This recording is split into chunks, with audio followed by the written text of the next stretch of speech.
Don't let your decision paralysis demon keep you from watching something great this weekend. Subscribe to ScreamShare, the newsletter that serves up a 5-minute breakdown of the best horror available on streaming. I'll have essential weekly movie picks covering new films, classics that you need to catch up on, and a movie that's always streaming for free. So subscribe now, and you can even be part of some frighteningly fun watch parties we're putting together that'll let you be part of the conversation. So click in the link in the show notes or go to screamshare.beehive.com. That's screamshare.beehive.com, and make sure you whitelist your welcome email so you can get updates for all of the news and updates. And now the body count continues.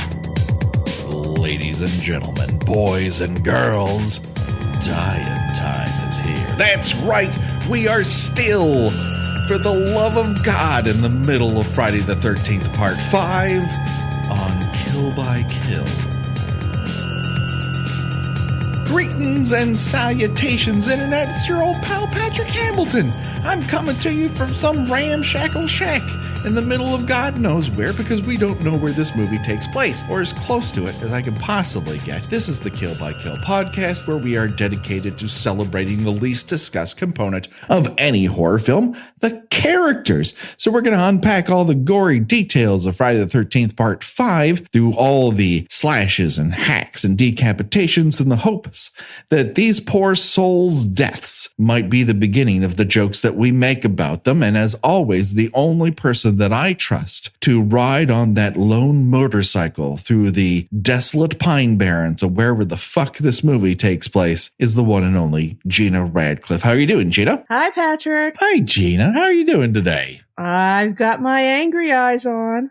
Oh, is there a particular reason for that? Oh, I've been building up a good head of steam for this episode for weeks. I'm sharpening my claws. I'm doing that spitting into my hands and rubbing them together kind of thing. I'm oh, the old pine tar treatment. Up to this point, I've just been sort of deflated, if you will, in trying to talk about Part 5. But we're at the point now where I'm out for blood. I'm out for some new blood, you might say.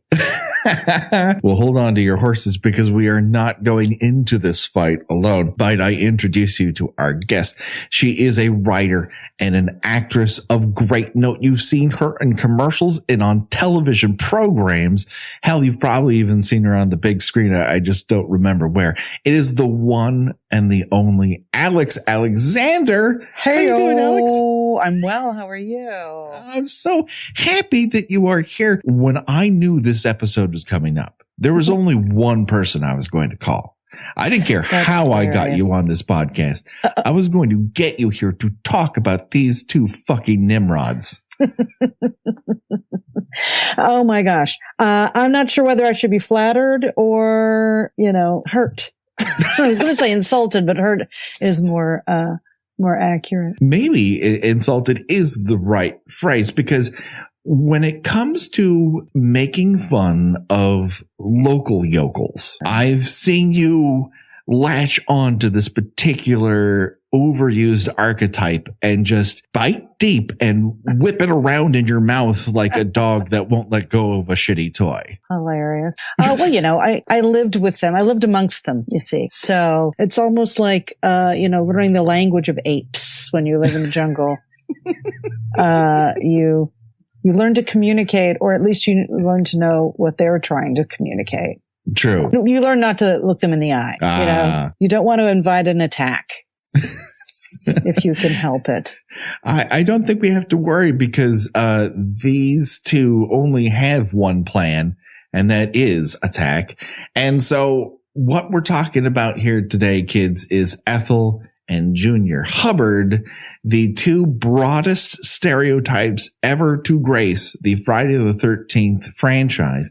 And that's saying something. Now, before we get to them, though, we do have a bit of business to take care of. Now, Alex, I don't know this, so please, what was your first introduction to the Friday the 13th franchise? Well, I will try to keep this brief, but I was as you may or may not remember, I was brought up in a very right-wing sort of Christian household, so we weren't allowed to watch scary movies, although we'd seen the black and white ones, the old Dracula and werewolf and that sort of thing.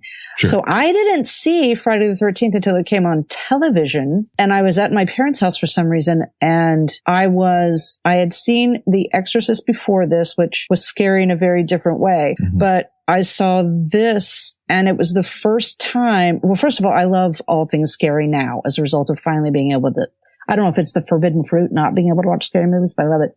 But it was the first time, Friday the 13th was the first time I went, oh, the boogeyman doesn't die at the end of the movie. Because, in The Exorcist, which was kind of the only other real one I'd seen, and all the black and white ones, happy endings. You kill the monster and everybody walks away. Or not everybody. So it was one of the first times that ending traumatized me, where the decayed body comes up out of the ocean and she's in the canoe. Do you remember this? Sure, of course. And drags her down, and I was like, what just happened? That was my introduction to the Friday the 13th franchise. And then after that, it became a thing with, Nightmare on Elm Street and all those kinds of things. It was like, oh, they just continue to find new ways of the boogeyman coming back. But it was the first time for me experiencing that. That was my memory of it. And I was like, no way. As if I was being dragged into the pool with her or the lake. I think the forbidden fruit thing is not particularly unique. It certainly, I was restricted from all of this. My entry point was Fangoria magazine and sort of reading about it in an intellectual way. In Mad Magazine, seeing parodies of it. And then when I finally got to see it, I knew all the beats already because I'd seen so much of it before, but I'd never seen it in motion. Oh, that's hilarious.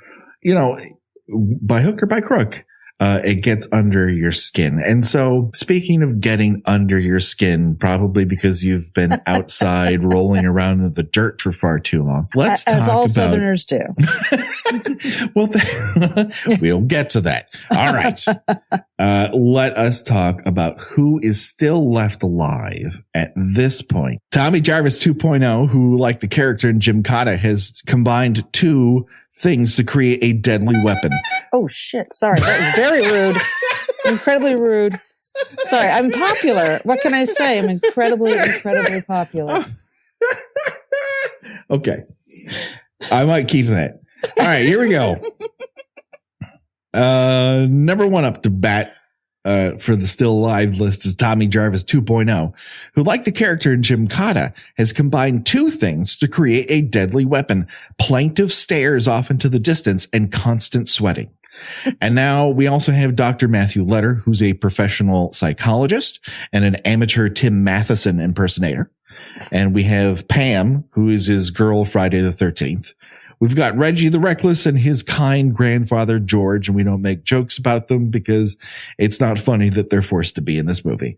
We have Jake, and he's a character whose hair looks like it's from Streets of Fire, but whose face appears to have been beamed in from an industrial short focused on the benefits of aluminum.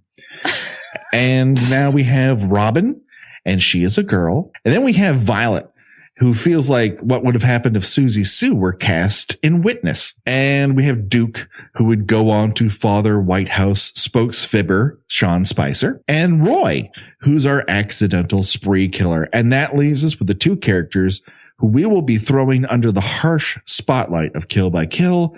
That is Ethel and her son/life mate, Junior. Junior, who is the other character who is heavily coded in this movie as challenged, because what this movie needed is not one, but two mentally disabled adult men. Yeah, they need to make it more difficult. They need another sort of broad stereotype to throw under the bus for us to laugh at how stupid he is, instead of just having like a stupid guy. I am irritated to no end that we are forced to watch what is one of the worst performances ever committed to film. And I am not just limiting this to the Friday the 13th franchise. I mean this.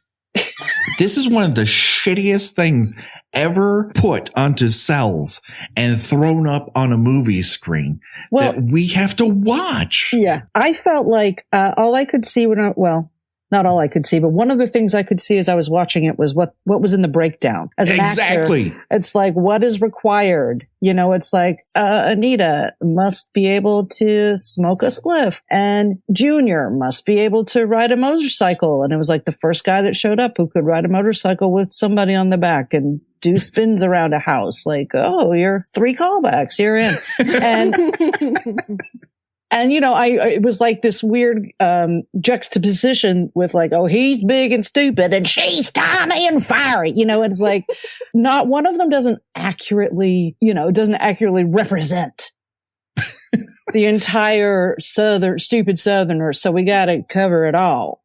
Well, that's the thing. I mean, it's disorienting because once again, it begs the question of where does this take place? Exactly. Because I am pretty sure it is actually supposed to be in the general area of the other movies. Because even though it doesn't look anything like any of the other movies, and I'm counting Friday the 13th Part 3 in that, which looks like it just happened on the other side of the valley here in Los Angeles. Because they reference Jason Voorhees. The mayor had a very northern New Jersey accent. I mean, he sounds like he sounds like he should have been played by Paul Sorvino. He would have done wonderful things with this role if only he was given a chance. And then you've got Paul Sorvino or the guy that was in it. Paul Sorvino. Paul Sorvino would have run circles around this numbskull. I mean, I'm sure he's fine. He does great in the community theaters in which he performs.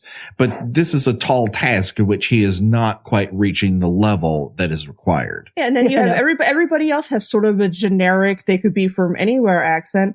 And then you've got Ethel and Junior who are straight up West Virginia.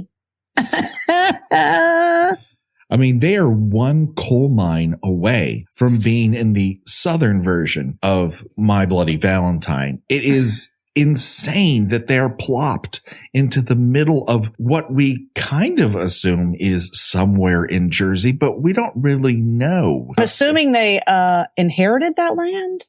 I mean, how are they landowners? I can only assume she's an herbalist.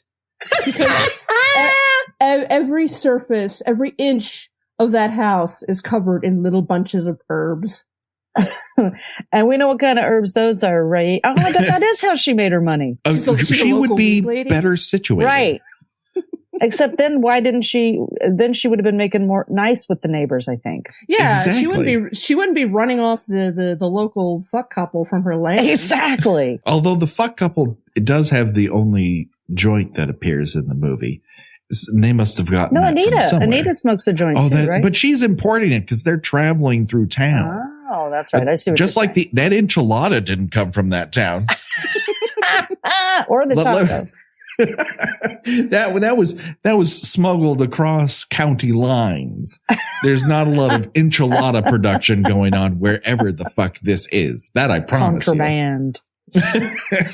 Oh my gosh. Yes, that's true. They were the only couple that had. So, maybe that's why she ran them off. Maybe they snaked some weed from her. All I know is I was like, I don't own land and I can put a sentence together. So, I mean, how do they? All she does is feed that monstrous son of hers. Exactly. But he's feeding him fresh vegetables and fresh produce and chickens, which they grow. So is the well water underneath them some sort of nuclear spill site? Right. What is causing his growth in that particular direction? His elephantitis. You know what else?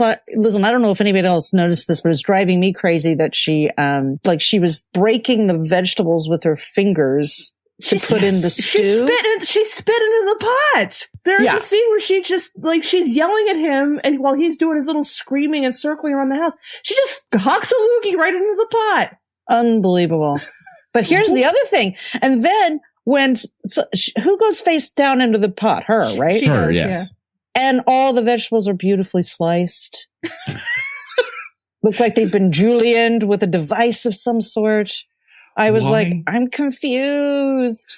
why is there so much attention paid to these vegetables that we've seen her break apart with her bare hands? Like she is a strong man at a carnival ripping apart phone books. And they're filthy. She hasn't washed them or anything. The pot's filthy too. And there's a shot in the kitchen, but right before Ethel is killed. And I couldn't help noticing that in the foreground are these pickle jars with, I have no idea what's supposed to be in them. Fetuses? One looks like it has boiled eggs in it, but there's also something that looks like it has tentacles floating at the top. Sure. And the other jar just looks like it has straight up water and human waste in it.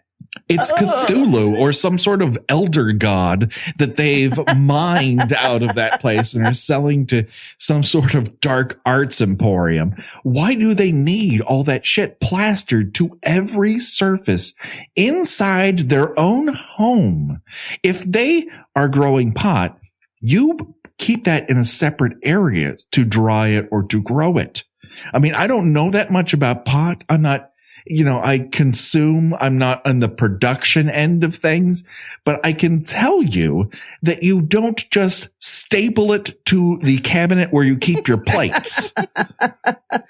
Well, I happen to be growing some basil in my kitchen, and I'll tell you, it takes a lot of very special lighting. I've heard that, what are they called? Hydroponic rooms or something. Like you can have a grow room in your closet or whatever, but it looked like they barely had electricity in that place. I really felt like you don't live that far from a house that has indoor plumbing and electricity and possibly even air conditioning. And yet you're living in looks like I live off the land. I've done built this shack with my own hands. And look, you could just sell a little part of your land to be fine. Again, yes. I can't get off the land thing. I'm like, what's happening? I think that the condition of the house is just supposed to carefully telegraph to an audience of people that they assume have about an 85 IQ that this is white trash. These are dirty people that have like a house that's all cluttered and filthy. Exactly. And somehow, for this, they deserve to die because this is apparently. Also they're awful people, but I mean, I think that if the screenwriters thought they could have gotten away with it, they just would have had it. Well, here's the white trash people, just like in part 3, except that these two make the couple from part 3 look like Nick and Nora Charles. They really, really do. It's just, I can't get off of the notion that Junior kind of comes off like a little bit like an evil George from Of Mice and Men. No, yes. Lenny from Of Mice and Men.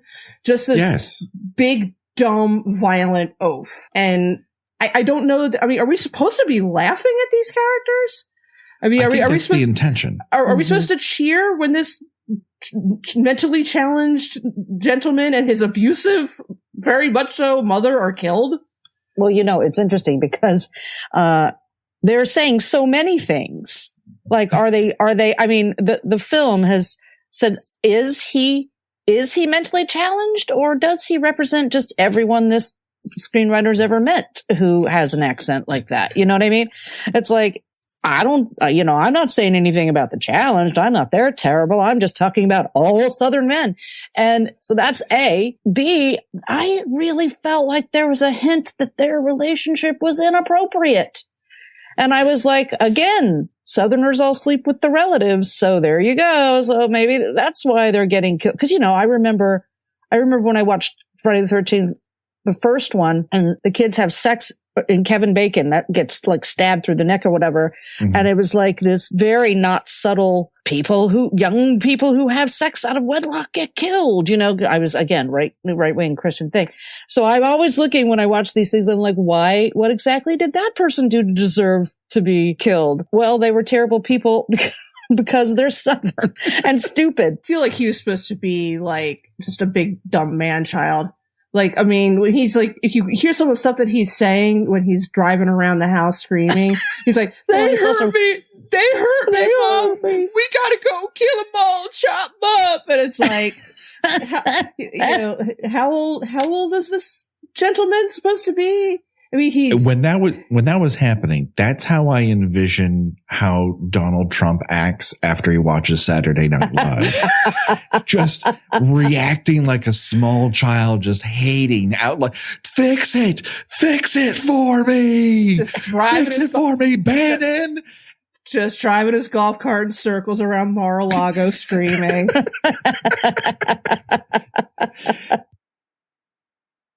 It's crazy. They are given one costume, and they're not the only ones, but they're given a costume to wear.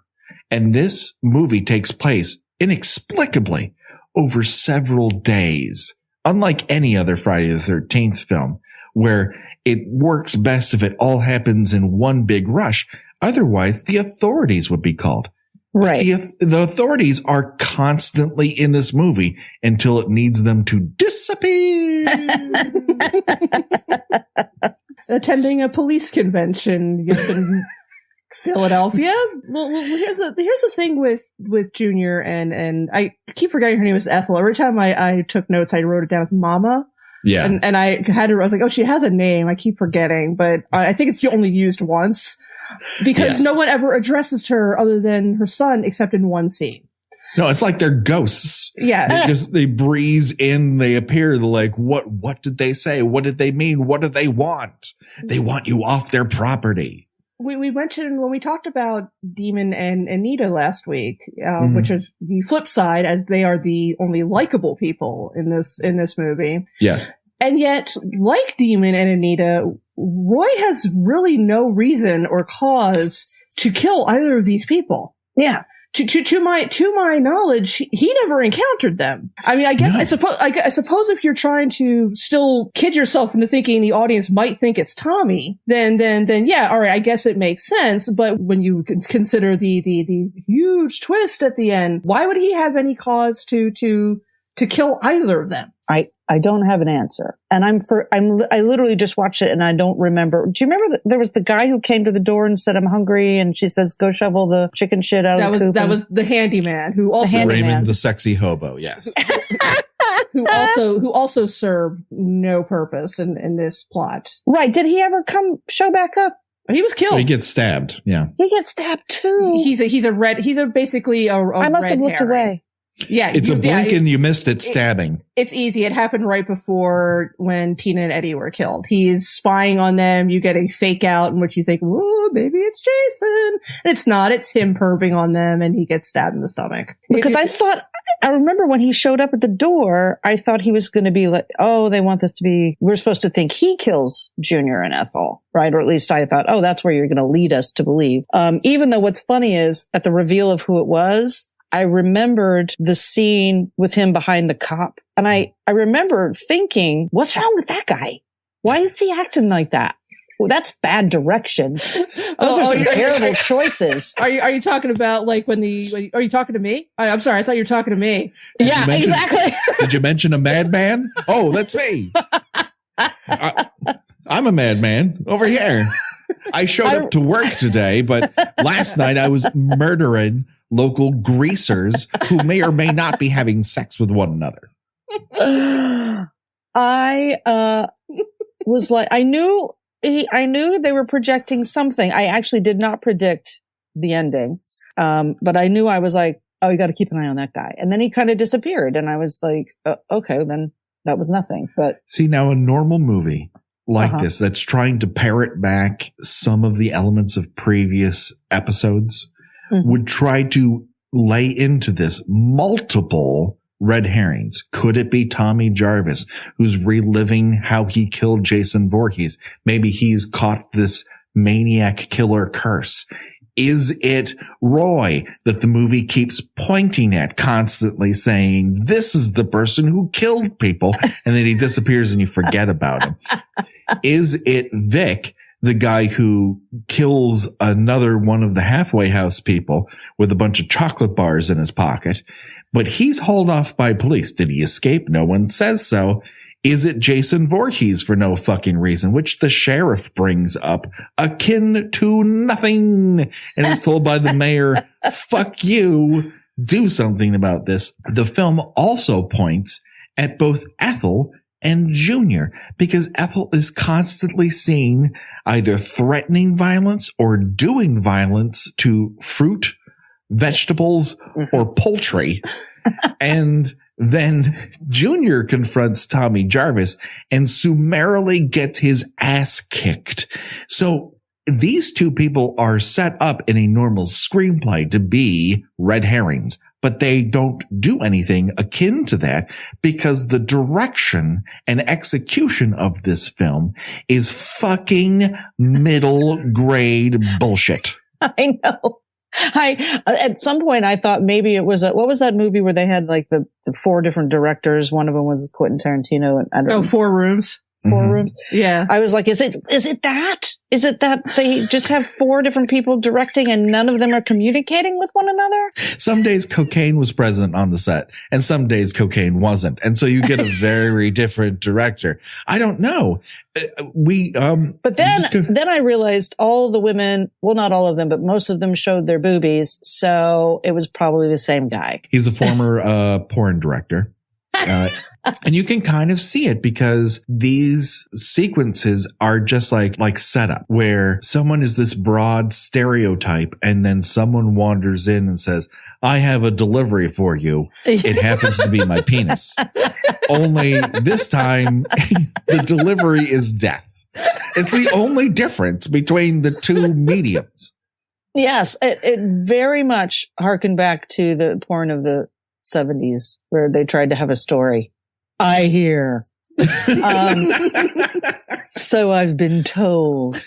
But I do remember saying, well, good for you, Ethel. At least they didn't tear your shirt open before they offed you. They just put you face down in a stew. Because I remember, again, as an actress thinking, how much money, how much of a bump did they get for the needless, especially the waitress girl? I was like, you just flash your boobs for why? I mean, you had to have gotten paid double scale for that, I'm guessing. I assume everyone gets some sort of scale up for nudity unless they have an agent who's dumb enough not to ask for it. Right. But this brings us to yet another facet of this film, which I find fascinating. Gina was the first person to point it out. And that is, most of these characters spend the majority of their time talking out loud to themselves as if they are a Batman villain, just going through their plan inside of their lair to 3 masked guys. Why are they constantly talking to themselves? And if they're not, they're yelling obscenities at one another. Those are the 2 modes you get. You flip the switch. You go from villain monologue to fuck you and fuck your mother too. Like, right. And that's its idea of witty dialogue. You know, it's interesting because I had not noticed that. And now that you're saying it, I'm like the Rolodex in my brain is going, oh yeah, that happened there. And then, oh yeah. And then that time, with her in the mirror in the beginning, you look hot, girl. Oh, what? And then even Ethel yelling at Junior and then saying, oh, I'll do whatever it was. I remember thinking, I think you misunderstood what these devices are. I think I misunderstood the definition of them and the use of them, whether it's talking to yourself or flashing boobies or whatever. I was like, I think you didn't get the right rule book about it.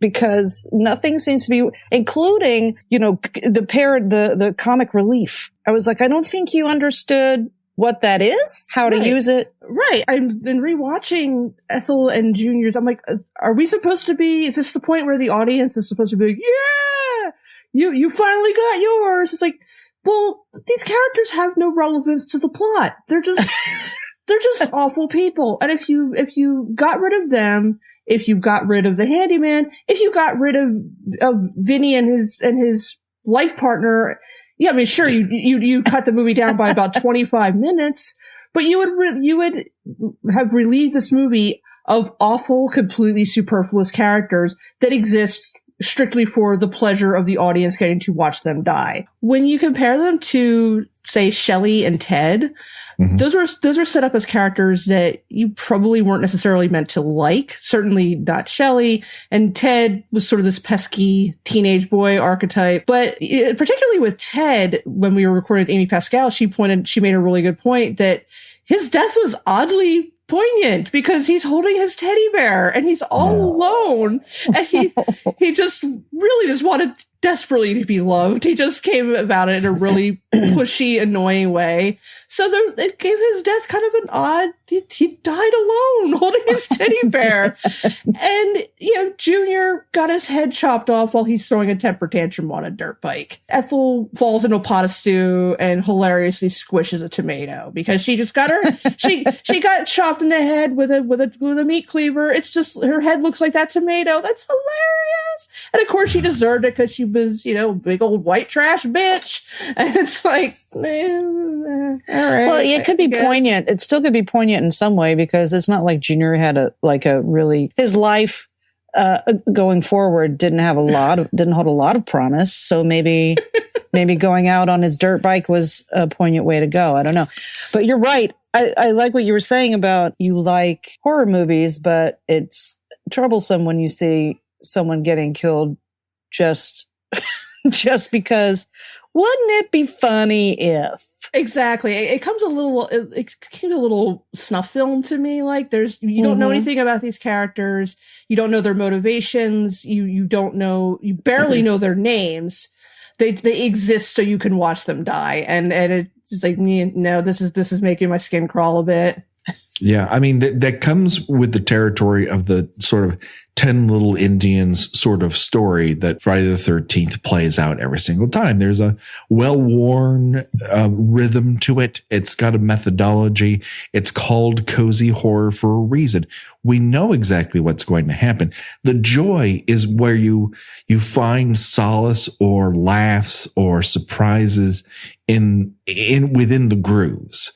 And did you find any of that in this film? No. God, no. I mean, there's lots of interesting bullshit. There's things that I don't think they intended to communicate that they do. And while that's interesting to talk about, it doesn't make for the world's best cinematic experience. Whereas, Friday the 13th Part 4 is the sort of platonic ideal of what a Friday the 13th movie is. Mm-hmm. So it does those things really, really well. And while it makes plenty of mistakes, you forgive it more easily because it provides you with more thrills, spills, laughs. It's physical stunts. It's got great gore effects. It delivers all the elements at the best that they could deliver at that moment. Friday the 13th Part 3 is hampered by the technology of it being a 3D movie. That being said, when you watch it all in a row, it actually kind of moves and the characters are interesting. I might not love all their motivations.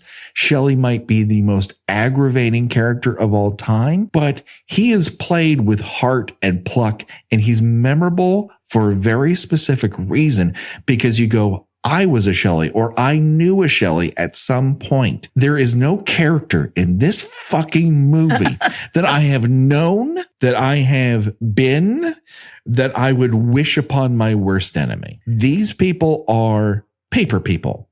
They don't really exist in the real world. They are simply going to a bowling alley. You don't personify the pins. You just knock them over. Exactly. These are the bowling pins of movie characters. And it fucking sucks that up until now, the movies have been able to actually show you wit. Or you're like, oh, I think that guy's dreamy, or that girl shows a lot of pluck. She's a lot smarter than anyone gave her credit for. There are things to root for and root against. When Shelley goes, it's this, well, you cried wolf one too many times. And while I don't think it's successful at paying that off as well as it could, it actually attempts it and sets it up in a manner which it could have. Here, like shit just fucking happens, man. It's like a bus hitting a skunk crossing the road. Like nobody planned on that, but at the end, it sure fucking stinks. Yeah, and I mean, and the idea of comic relief is a woman calling her son a dildo, and I sort of feel like this is written with 12-year-old boys in mind. I mean, I think you underestimate 12-year-old boys or overestimate the director. I honestly, I remember thinking that it literally felt like you were saying it just was a big boulder rolling down the hill, just squashing things on its way. And there was no rhyme or reason. There was no direction. But that's how it felt while I was watching it. Also, I didn't have time or they didn't have time to write anything that would actually make me feel anything about the bowling pins. Do you know what I mean? It was like, exactly. I had no emotion. I was like, oh, so now it's that person. I started to play a game of who will be next. Mm-hmm. Just like, who are they? Not even that game of like, how will they do it next? And, that'll be fun to see, but just like, oh, they're just going to pick them off one by one and not actually bother to have a path that we're taking. What makes it more complicated is the fact that ostensibly supposed to be revenge. Roy is seeking vengeance for the death of his son. And yet he's just randomly killing people who have nothing to do with the halfway house.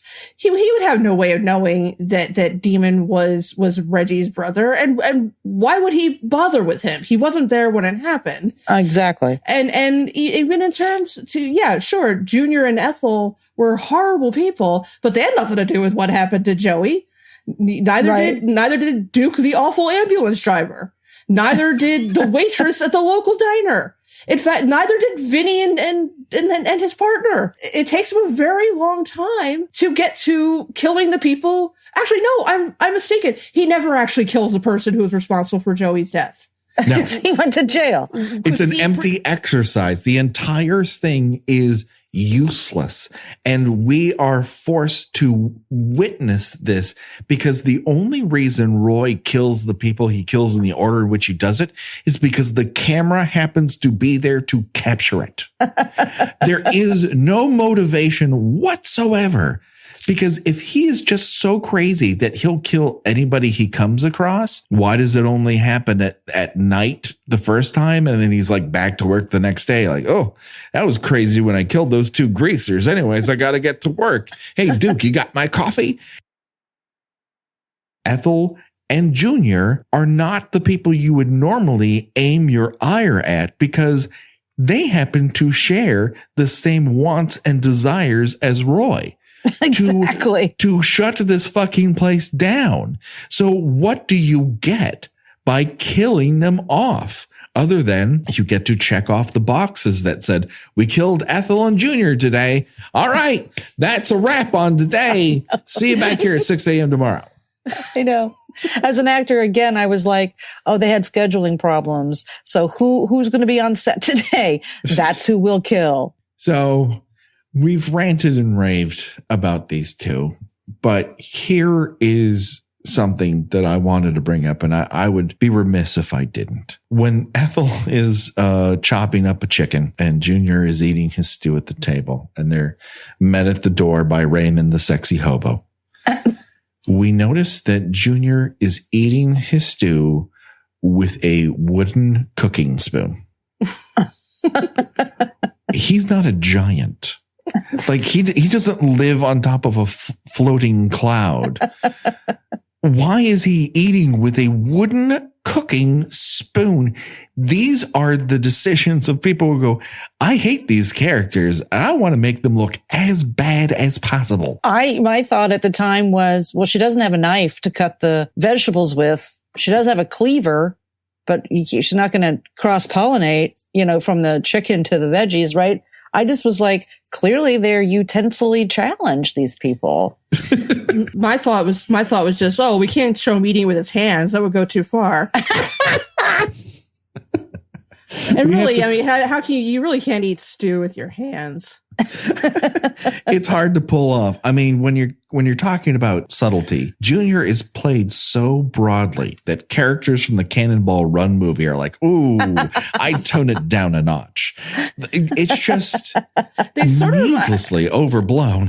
I feel like they remind me of remember from the Looney Tunes cartoons, the gangsters, Rocky and Muggsy? Yes.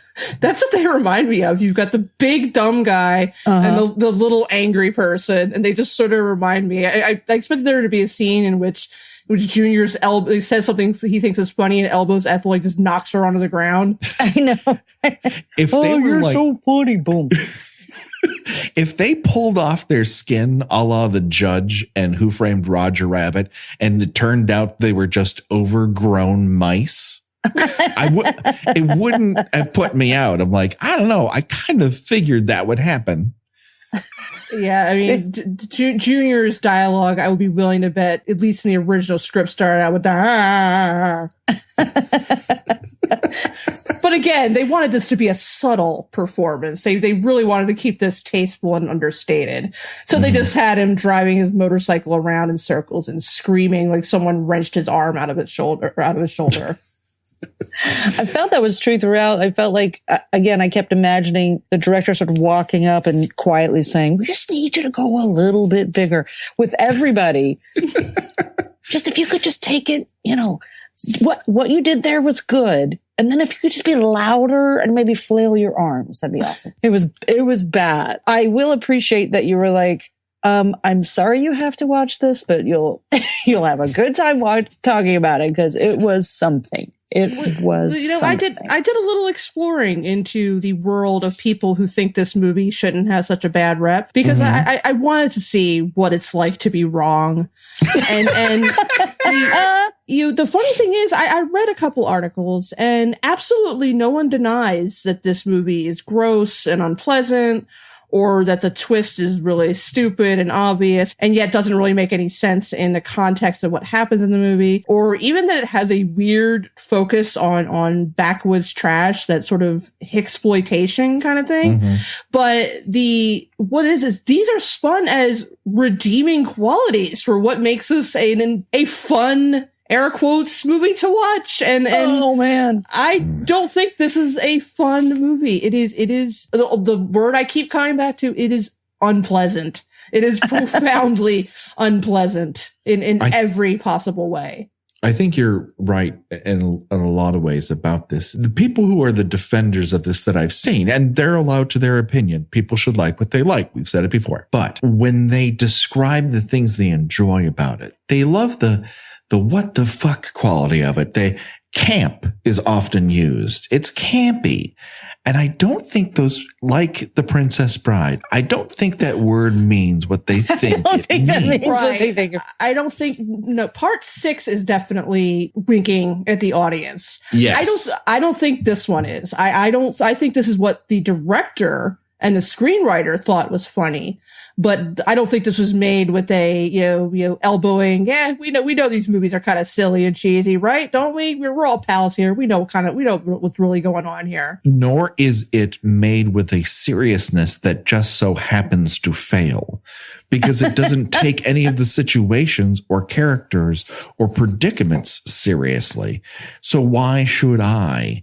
And as a result, it's just a clusterfuck. And that's fine. I love plenty of movies that are giant clusterfucks. I do too. But I keep saying I can't wait to get to Jason Goes to Hell, because that is how you do a clusterfuck of a horror movie. That movie is swinging for the fences. And I said this before and I'll say it again. I don't want to go all the way to the ballpark, pay for a babysitter, or haul a kid there and pay for all of their food too, pay for parking, get all the way up to my seats, sit down, suffer through the asshole who's in front of me, who's consumed 15 beers, just to watch someone, try for a single. You or bunts. Everybody hit bunts. Home runs. Yeah. Swing for the fences. That's what I came here to see you do. Now, if that results in a single, that's different. But, I also want to see them know the rules of the game. Yes. Know that when they do get a hit, they have to run to first. Yeah, I don't want you to break out a clown car. They can't run over the pitcher's mound to second.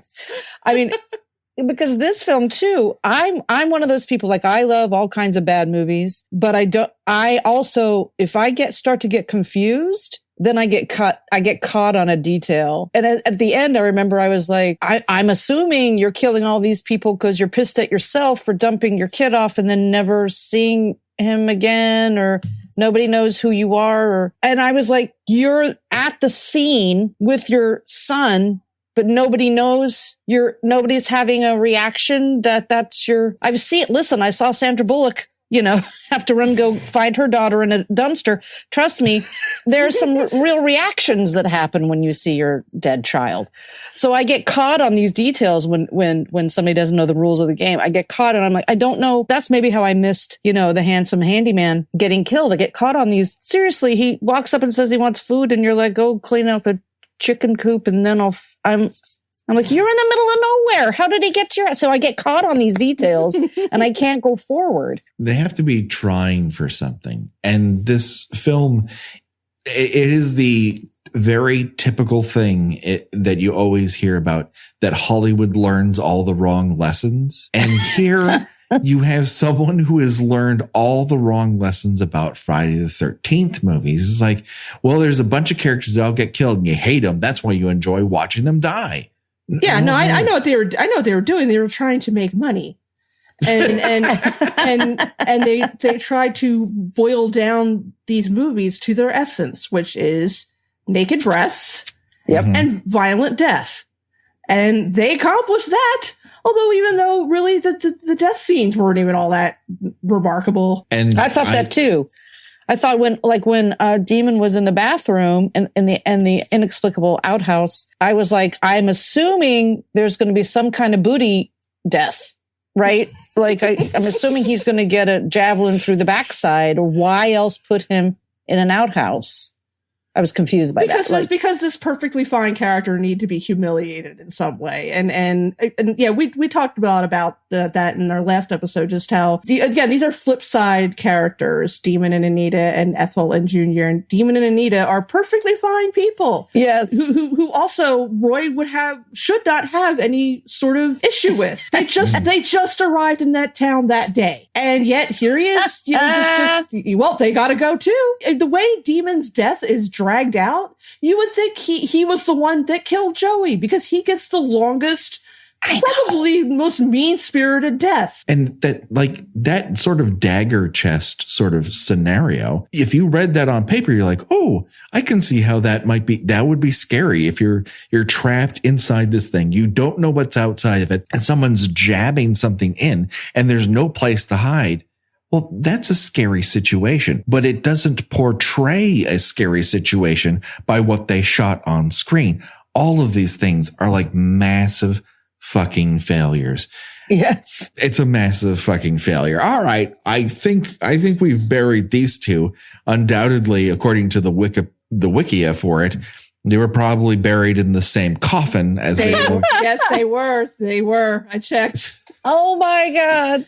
They are absolutely buried in the Crystal Lake area. Cemeteries must be very crowded because everybody is buried in the same coffin. Whether it's they have a space limitation issue where it's your brother and sister are buried together, or your guy that you just went out for a sex date with. They just throw you all in the same box. They don't care. Listen, they have a volume business there, and they got to get shit done. Funerals are for the living. Okay. There's very few of that left. That's all I'm going to say.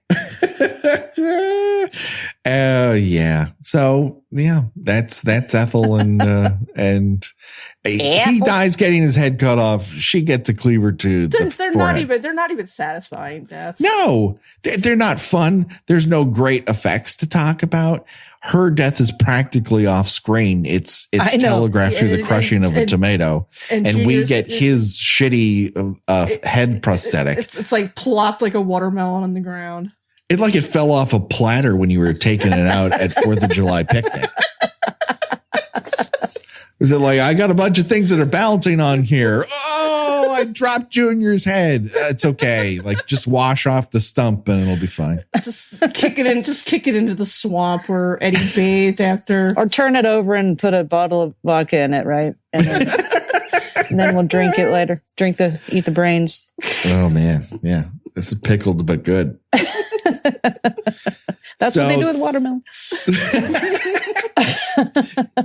So this brings us once again to the nation's favorite game show, Choose Your Own Death Venture. And it's very simple. If you had to choose one way to die, and your only choices are the deaths that we witnessed here today, that is your head being chopped off while you're riding a motorcycle, or a meat cleaver being driven into your forehead, which is very hard to do. But the person who drives it through your forehead must also break through a window. For no fucking reason. And how he got that meat cleaver, we'll never find out. It just must have been there amongst the jars of eyeballs that they also keep in their kitchen, because of course they do. And of course she doesn't have 2 meat cleavers because who has 2 meat cleavers? Exactly. Where's the space for that? She she has 2 utensils in her whole house. It's a meat cleaver and a spoon.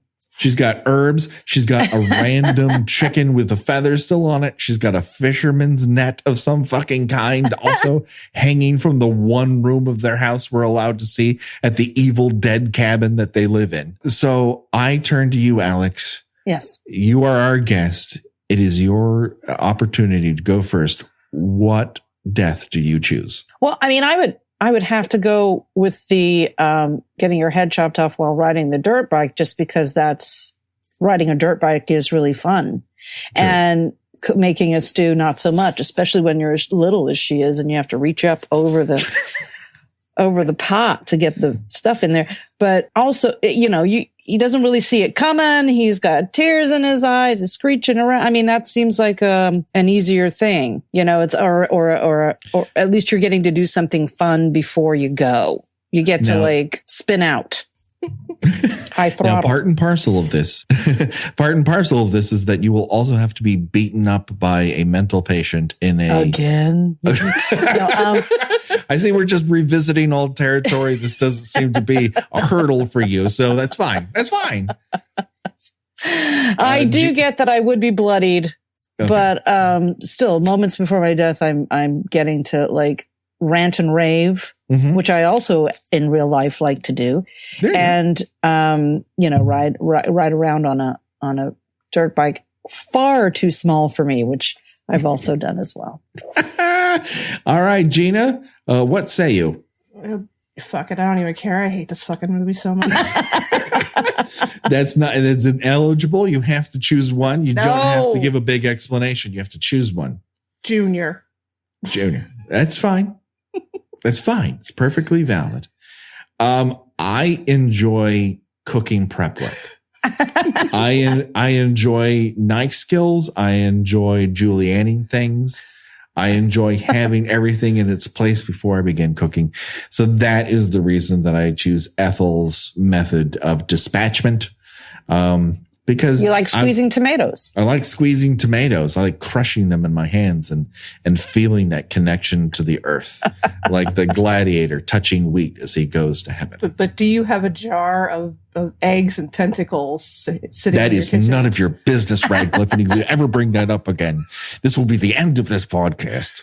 I think he means I don't have eggs. Did I ask you about the tentacle jar? I'm sorry. I'm sorry. You have to be invited over to the house to see the tentacle jar. Okay. I don't talk about the tentacle jar on my podcast that everyone gets to listen to for free. Well, because then you'd be flooded with requests. That will be Patreon content only. Thank you very much. Yeah, exactly. That's right. You got to keep things exclusive. Otherwise, it feels like you're giving away the whole house. The monthly newsletter in which Patrick talks about the progress of the tentacle jar. It's going to take off, Gina. It's going to take off big. I taught my son how to feed it today. You pass things on to future generations. That's what it's all about. Okay. So that brings us to the cat's in the cradle with the tentacle jar. Oh, God. The cat's in the cradle. I think that's our hashtag. We haven't had a hashtag in a while. That's right. That's good. This has sucked us dry of so much joy. We can't even come up with an appropriate hashtag. It used to be fun, is what I'll say. Hashtag I hate this fucking movie. Hey, Alex, where can people find out more about you as an individual? You can follow me on Twitter at AlexSAlex, and I'm also on Facebook. But you have to be my friend to see me on Facebook. I learned that lesson during the election. But you can check me out. Everybody can see me on Twitter, and I don't have a website because I don't want to pay for that. Yeah, there you go. Who does? Right. Websites are overrated. Not like tentacle jars. You get something out of that. Gina, where can people find you on the internet? I do have a website, but it is a WordPress website that I have not yet broken down and purchased my own domain for, in which I write about 70s and 80s television at tuneintonight.wordpress.com. Oh, that's good stuff. Check it out. Hey, kids, if you want to talk to us, well, there's a couple ways to do it. You can reach out to us on Twitter at KillByKillPod. If you've got a longer note, let's say bigger than 140 characters, send us an email at killbykillpod@gmail.com. And of course, we always ask you if you love the show, and there's many of you who do, and there's many of you who merely tolerate it in your lives. But if you have the time, if you feel the impulse, boy, we sure love it if you wrote us a nice review on iTunes, because that gets us seen and heard by more people. If in that review you tell us what your favorite kill is in the Friday the 13th franchise, we will read it here on this show. That's my solemn promise to you, the listener, and that does it for the Kill by Kill Pod for today. As for myself, Patrick Hamilton, and Gina Radcliffe, and Alex Alexander, goodbye, everybody. Bye.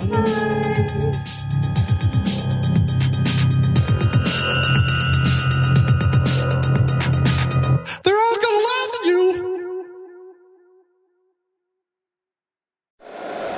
If you like the show, please take a moment to rate, review, and subscribe. It really does help the show to grow. Thank you for listening.